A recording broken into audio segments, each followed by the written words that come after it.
Title: The Twisted Workshop. 'Twas the night before Christmas, and all through my home, not a creature was stirring, not even a gnome. The stockings were hung by the chimney with care, in hopes that St. Nicholas soon would be there. Little did I know, this Christmas Eve would be anything but merry and bright. As I lay in bed, a strange chill settled in the air. My curiosity urged me to investigate the noise that echoed through the silent halls. Downstairs, the glow of the Christmas tree cast eerie shadows on the walls, and a haunting melody played from an old music box. I ventured into the living room to find a peculiar sight. Santa Claus and his elves were not the jolly, festive beings I expected. Their eyes glowed with an unnatural light, and a sinister aura enveloped the room. The once happy elves moved with an unsettling grace, their twisted smiles betraying a malevolent intent. "Have you been naughty or nice?" Santa's voice boomed, sending shivers down my spine. His rosy cheeks were replaced by a ghastly pallor, and his laughter echoed with a haunting resonance. The workshop, which should have been filled with the cheerful hum of toy-making, now emanated an eerie silence. The elves moved with mechanical precision, assembling toys with an unnatural speed. Their fingers worked feverishly, but there was no joy in their labor, only a relentless determination. I watched in horror as one of the elves turned toward me, its eyes vacant and hollow. "Join us," it whispered, a cold gust of air accompanying its words. The other elves ceased their work and fixed their gaze on me, their twisted grins widening. Desperation urged me to flee, but the living room seemed to morph into a labyrinth of shadows. The walls closed in, and the once familiar surroundings twisted into a nightmarish maze. The sinister melody from the music box reached a crescendo, drowning out my panicked breaths. As I stumbled through the distorted workshop, the air grew thick with a foreboding presence. The twisted elves and their corrupted Santa pursued me relentlessly, their ghostly forms closing in. The once jolly laughter of St. Nicholas now echoed with a haunting malevolence. In a final desperate sprint, I burst through the front door, gasping for breath in the cold winter night. The twisted workshop vanished behind me, leaving only the empty streets and the distant glow of the moon. As I caught my breath, I realized the horror was not confined to that sinister night. The memory of the corrupted Santa and his twisted elves lingered, casting a shadow over every Christmas to come. The once beloved figure now carried a darker presence, a reminder that even the most joyous traditions could be twisted into nightmares when touched by the malevolent magic of a corrupted workshop.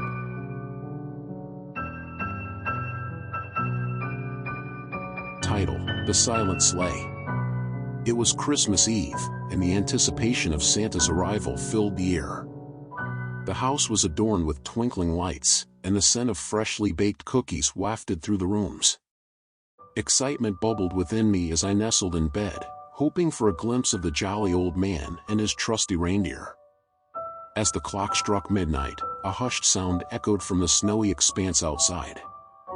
I rushed to the window, drawn by the distant jingling of bells. The night was calm, the moon casting an ethereal glow over the landscape. I squinted, searching for the familiar sight of Santa's sleigh, but there was something peculiar about the approaching silhouette. Instead of a joyous display of festive colors, the sleigh was cloaked in shadows, moving silently through the night. The reindeer, once lively and spirited, now trod with an eerie quietness, their eyes reflecting an unnatural glint. My excitement waned, replaced by a creeping sense of unease. I watched as the silent sleigh touched down on the roof, its presence casting a spectral chill over the festive scene. The once jovial jingling of bells now felt like a mournful dirge. Curiosity propelled me to tiptoe downstairs, hoping to catch a glimpse of the mysterious Santa. As I descended, the air grew colder, and the festive decorations took on a sinister quality. The twinkling lights flickered ominously, casting unsettling shadows that danced across the walls. In the living room, I beheld a sight that froze my heart. Santa, draped in a tattered red coat, moved with mechanical precision. His beard, once a cascade of white, now hung in ragged strands. His eyes, devoid of merriment, fixed on the dimly lit Christmas tree. The presents beneath the tree writhed as if alive, their wrappings shifting and contorting. The once cheerful ornaments twisted into grotesque shapes, casting an eerie pallor over the room. The silent sleigh had brought with it a malevolent magic that corrupted the very essence of the holiday. As I cowered in the shadows, Santa turned his gaze toward me, his eyes gleaming with a haunting emptiness. "You've seen too much," he whispered, the words sending a shiver down my spine. The corrupted reindeer gathered by the silent sleigh, and together they vanished into the night. The jingling of bells faded into the distance, leaving behind a silence that echoed with a profound sense of loss. Christmas morning arrived, but the festive cheer had evaporated. The once joyful decorations now bore the mark of the silent sleigh's malevolence.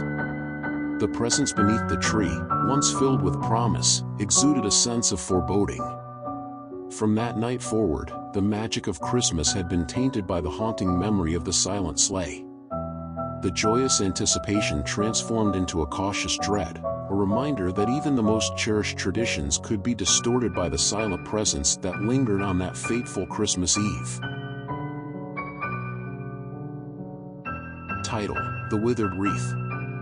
It was a cold winter's night, and the quaint village of Frostwood was aglow with the festive spirit of Christmas. The snow-covered streets sparkled beneath the soft glow of street lamps, and the scent of pine hung in the air. I, too, reveled in the joyous atmosphere as I decorated my home with twinkling lights and adorned the door with a wreath made of fragrant evergreen branches. As I settled into bed, my mind buzzed with excitement about the impending holiday.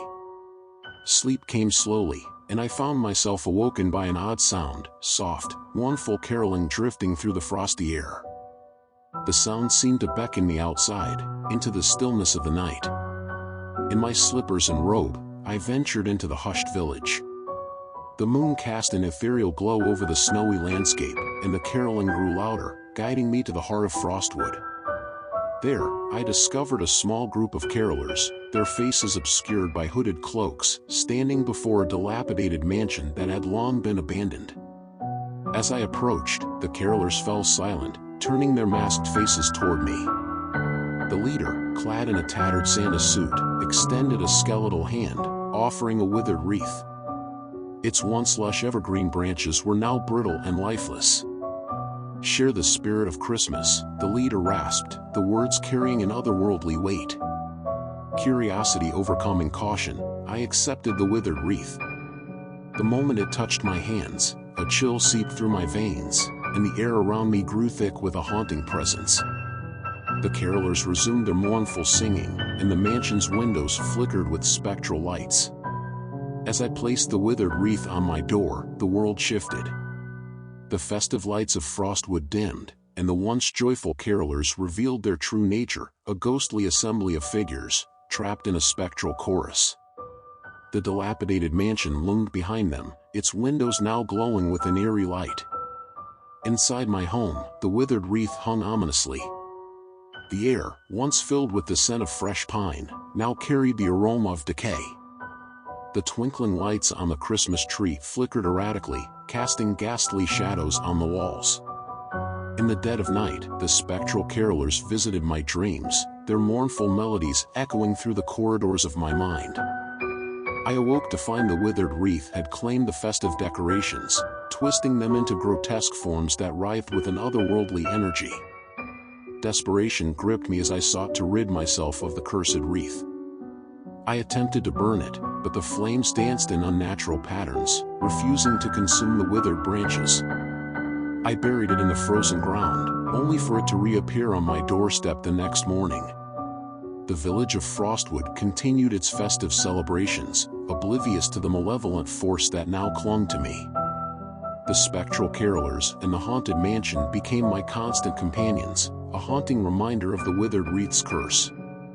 As Christmas morning dawned, the once joyful village vanished, replaced by a nightmarish dreamscape. The spectral carolers surrounded me, their mournful voices merging with the howling wind. The withered wreath pulsed with an unholy energy, sealing my fate as a prisoner of the haunted Frostwood. And so, as the village celebrated, I remained trapped in the spectral chorus, my once festive home now a realm of perpetual darkness, a cautionary tale of the withered wreath's malevolent magic, forever echoing through the cursed halls of Frostwood.